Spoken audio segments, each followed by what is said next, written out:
We on here? Good? That all sounds good, but that isn't true. The only reason this has happened is because there's a lot of people who believe in you guys. I'd be standing in the middle of the field with a clipboard, but you know, Greg and his team, Jennifer Lands, where's Jennifer at? She's not even here, she's too busy. But if you're here and you helped out with this conference, could you please just stand up a second? They're all working, but I mean,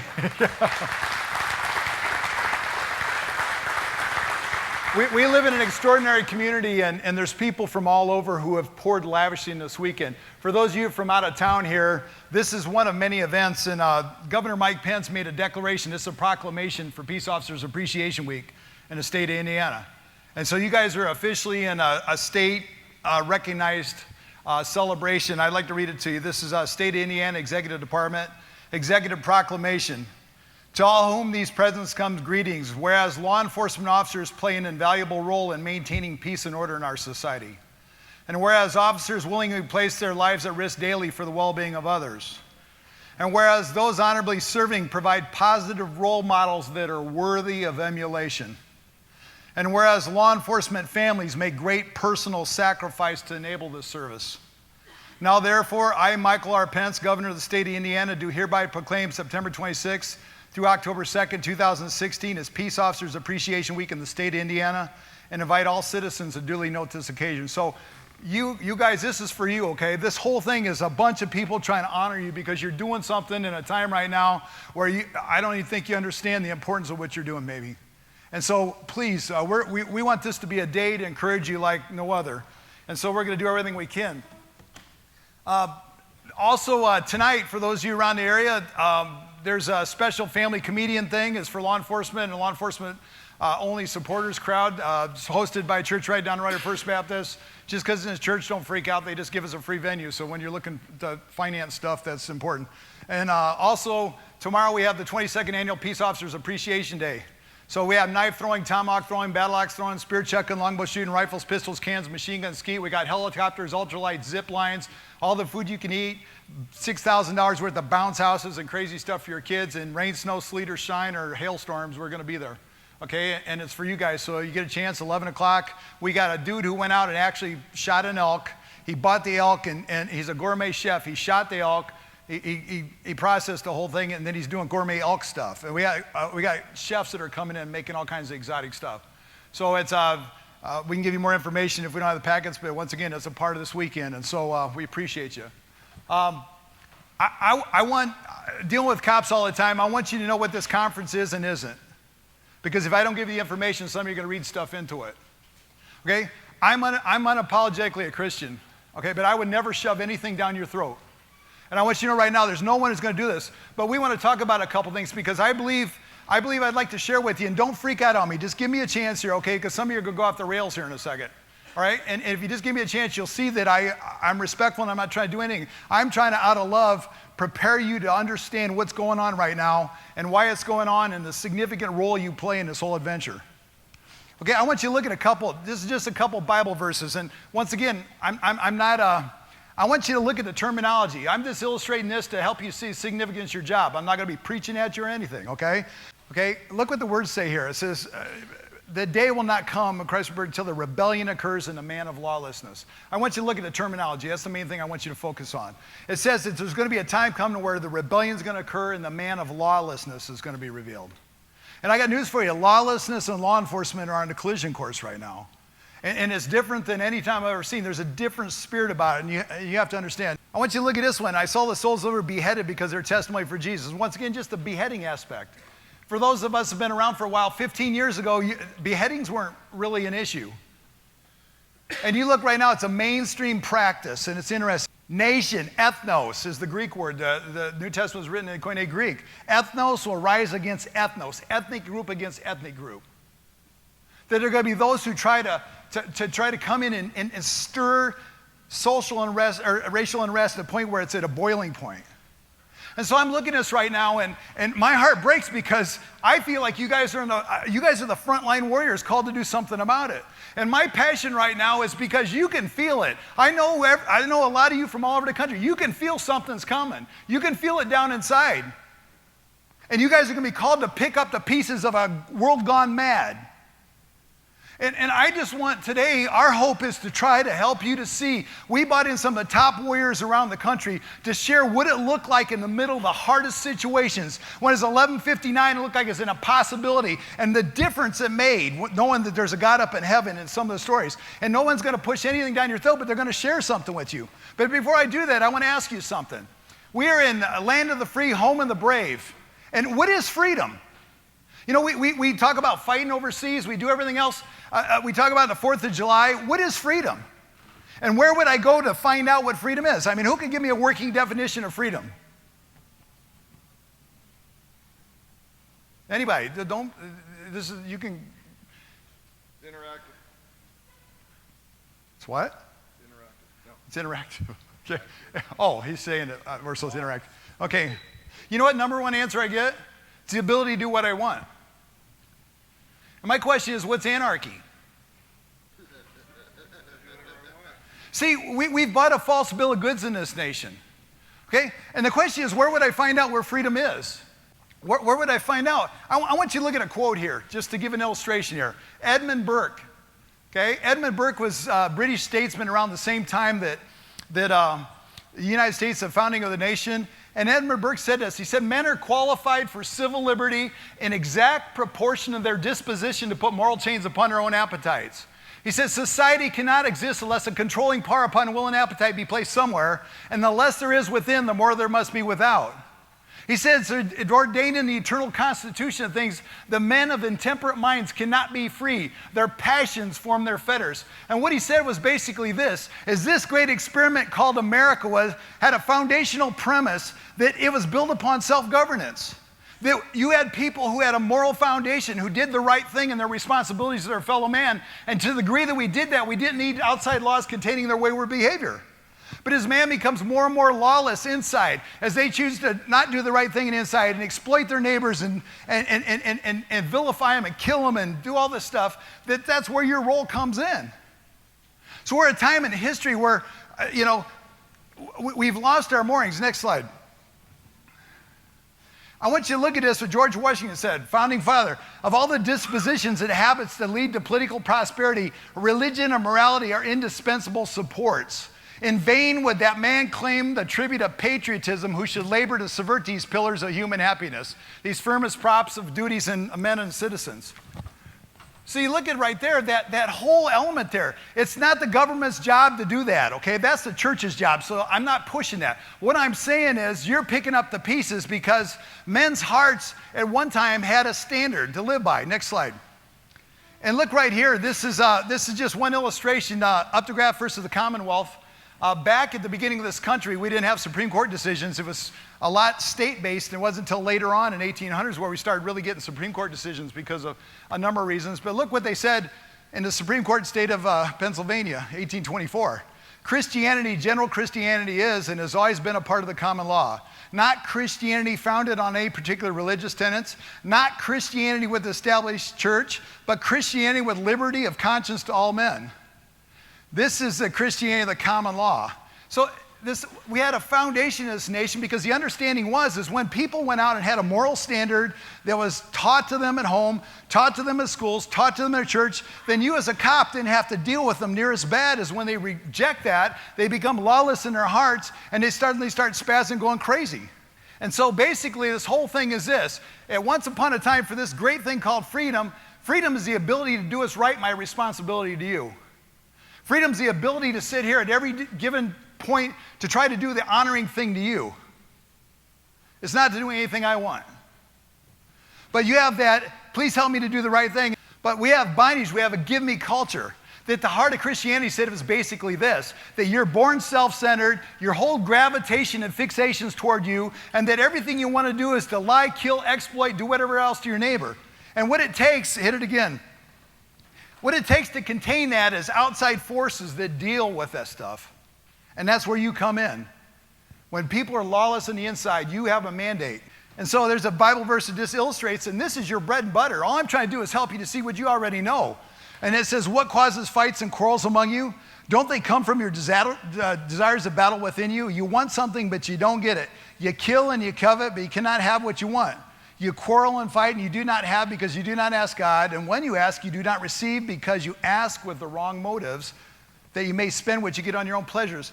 All it's saying right there is self-centered individuals don't give a crap about anything. And every call that you guys have had throughout the years, those of you retired, every call that you're having, those curling in the trenches, has one common element, and it's self-centered people who don't really care about their responsibilities to their fellow man. And they go out and they don't give a crap. They do what they want. And you're picking up the pieces because the culture melts down. When America quits being one people with a common focus, they become 330 million pieces that all eat each other. And God said, you're a servant to do something about it. And the whole thing gets kind of confusing when it comes to this God thing. I just want to show you an aspect here to illustrate a point. The question gets to be, who's God? Next slide. It's interesting, it says in Exodus 15:3, and this is a lot of confused people out there as far as interfacing with Christianity. It says the Lord's a warrior. Next one. He's strong and mighty in battle. He's a father to the fatherless, a defender of widows. And look what this says. He hates a lying tongue, hands that shed innocent blood, a heart that devises wicked schemes, feet that are quick to rush to evil, a false witness who pours out lies, and a man who stirs up dissension among brothers. Sound like anybody you know? Next one. He loves justice and he hates robbery and iniquity. You don't understand, but your job is patterning off of someone who made this whole thing. The one that the founders put in the Declaration of Independence, okay? We hold these truths to be self-evident that all men are created equal and they're endowed by their Creator with certain unalienable rights. That Creator we're referencing there ordained a system that men do the right thing, and we had a country, we had a blessing with that. But once they quit doing the right thing, then suddenly there's forces out there called to do something about it, and those forces reflect who God is and what he wants to do, because look what it says in the next slide. Chesterton said the true warrior fights not because he hates what's in front of him, because he loves what's behind him. See, there's a difference. There's forces that hate in war, but there's forces that love in war. There's forces that sit there and put their lives in harm's way, who go in when other people are running out, who do the right thing, who go out and have to have superior force to take over that, because otherwise what we have is a world full of cannibals that just exploit, destroy. You go to Somalia, there's a general will probably talk about, and you go over here and see what life's like over there. You see the warlords who just, whoever has the power has control. Next slide. And it's interesting, in the middle of the whole experience, God said, I look for a man among them or a woman among them, okay? My females in here, this is a generic term here, so please don't throw anything at me. You're just as valid. It's just talk about man in general here. I look for a man among them who would build up the wall and stand before me in the gap on behalf of the land so I would not have to destroy it, but I found none. That, you know what? This whole imagery here of once upon a time at that time was a civilization that was surrounded by a wall, and that wall kept everything good and pure and holy, everything that they embraced as a culture inside.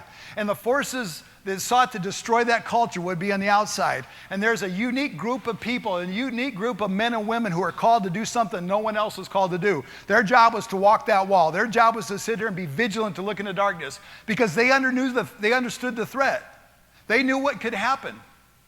And the people inside didn't appreciate it. They didn't know, because they hadn't experienced violence.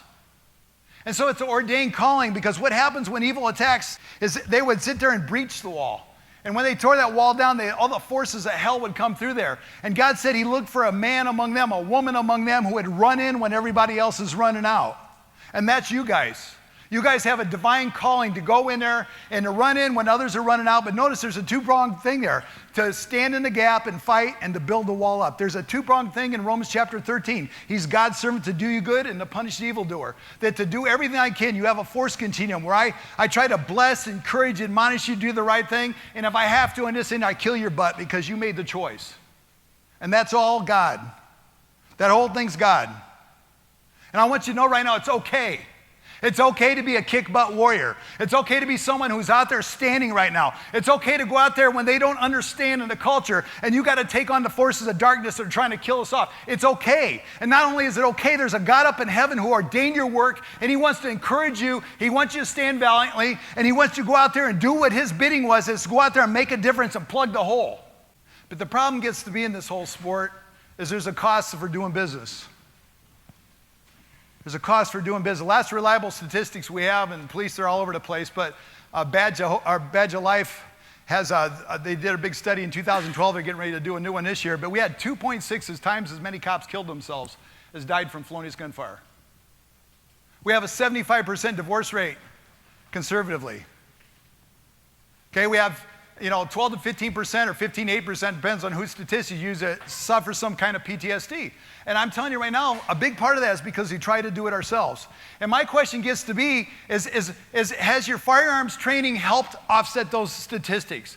Have we been addressing it through defensive driving or whatever else we're doing? Have we sit there and been trained about it on force training? No, we're not touching it. There's something that's killing us at 2.6 times as many as everything out there. There's something that's destroying our relationships, and we're not dealing with it in the culture. And what I want to do today is to try to help give you a clue. No one will shove anything down your throat today, but they're going to share with you their own personal stuff. You're going to hear from warriors who have been in there, who have been in gunfights and shootings and crazy stuff like it's never happened before. But they're going to tell you what that did for them and what they discovered and how to survive. And our hope is it'll be an encouragement to you, because you have a gap. Do you understand that? And I want to share with you one little principle here that I hope will be a blessing to you. You have a gap. See, our job's not to worry about all America. You're in some town. You're in some county. You're in some state. And you got a specifically assigned gap. Okay? That's your responsibility. And one of the greatest tools that evil uses is it tries to take your focus off something. Hit it again. Because you have a sphere of influence. Hit it like 3 more times. Okay, you have your neighbors, you may be, I have a family, hit it again. Church, softball, whatever it is, those are people that you interact with. And what evil's greatest thing is those are things within your control. I can influence my neighborhood. I can influence my department. I can influence other people all over the place, okay? It's the people I interact with daily. But what evil does is it gets your focus on things out of your control. I look at a cop who starts his journey, and he starts at the beginning, and I can't get enough of this job. You guys remember that day? You remember when I couldn't get enough? I can't believe you're paying me. I would do this for twice as long for no pay at all, because I can't believe it, how much I love this job. And I can get down 20, 30 years down the road, and I've talked to 2 guys in my life, okay? I've talked to a couple guys in my life who are ready to end things. And the question gets to be is what changed? Are you still dealing with the same clientele? Yeah. Do you have the same less than stellar leadership, maybe? Yes. What changes? You changed. What changes? You bid on stuff that you had no control over. Click it again. It may have been your chief or your sheriff. You may not liked it to the point where it started eating your lunch. Okay? And we know about that at Elkhart, unfortunately, okay? Because we had one of our officers shoot himself and committed suicide right in the lobby in front of everybody because he was mad at the chief. Okay? You want to talk about scarring hearts? It could be something else here. Next click. Hit it again.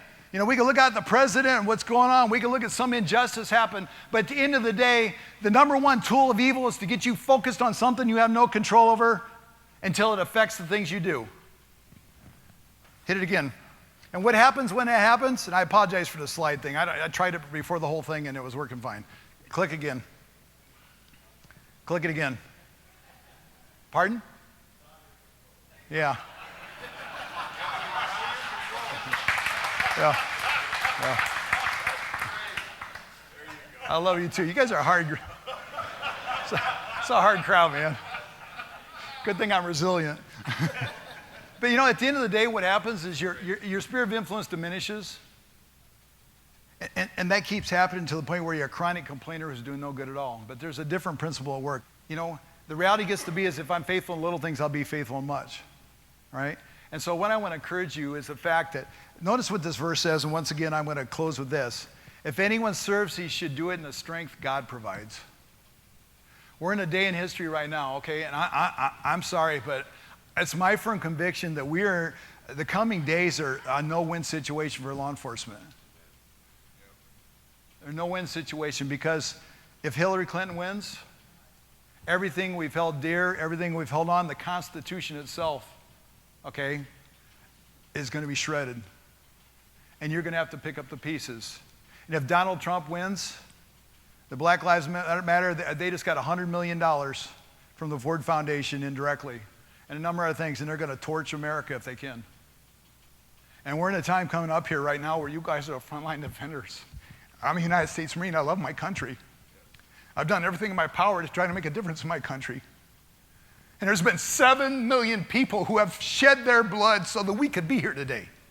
There's 7 million people throughout all the wars who believed in a concept that was so important that they would sit there and go into harm's way and die for it. They believed in a brotherhood, a sisterhood of those around them whom they loved dearly, who were out there for the same reason, whether it be right or wrong. They had each other in a brotherhood. And they gave their lives. And their blood demands that we fight till there's nothing left. Their blood demands that we stand in the gap. Their blood demands that we sit out there and honor them and everything they've given and every sacrifice they made. And we go out here for the sake of our kids, for the sake of our grandkids, for the sake of the future of this country, and we make a stand, and we stand till there's nothing left, because this country was built on a bunch of people who in the darkest hour, when it was 11:59 and they thought it was all over with, when it seemed hopeless and they're outnumbered, outgunned, out everything, but they had something down inside that kept them there, and they fought till there was nothing left, and we're reading their exploits.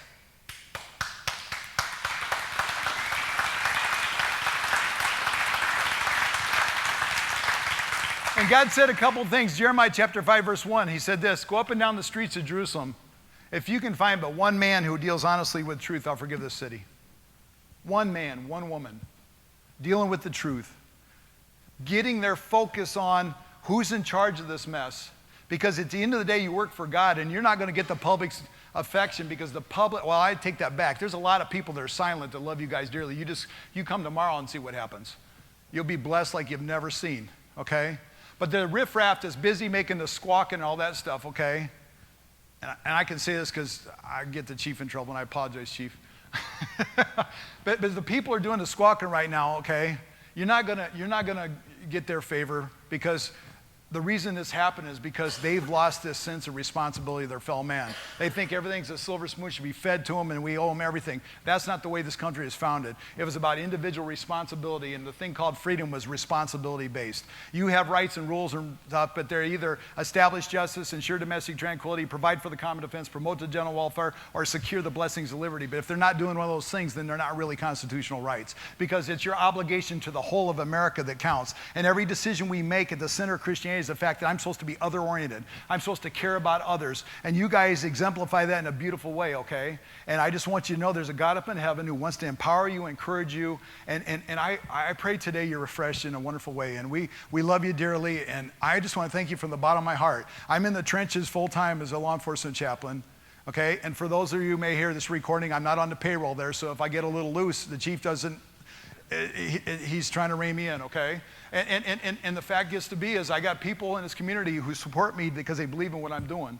And just know this, I see the inside view. I see the cost to you and your families. I see the people you have to deal with. And when I sit there and we make a proclamation, when I put something to the governor and he signs it, and guess what happens on day one? Day one, some woman comes and she comes to our back door catching an officer off guard, going off after duty, and she sits there and drops off 2 dead kids. And you know, if you're an officer, the hardest thing to deal with is kids. And so you're going to do a 1-2 punch. Catch me when I'm vulnerable and don't make mental preparation, and then you're going to dump kids on me. And that's evil incarnate. That's evil incarnate, okay? On day one of Peace Officers Appreciation Week in the state of Indiana, in the very agency where this whole thing originated, okay?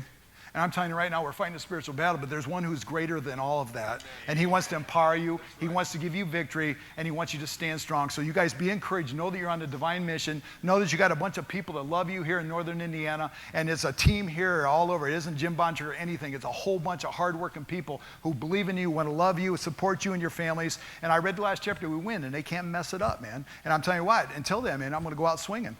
You know, and I know every one of you guys feel the same way, so I appreciate you, and just love you dearly. So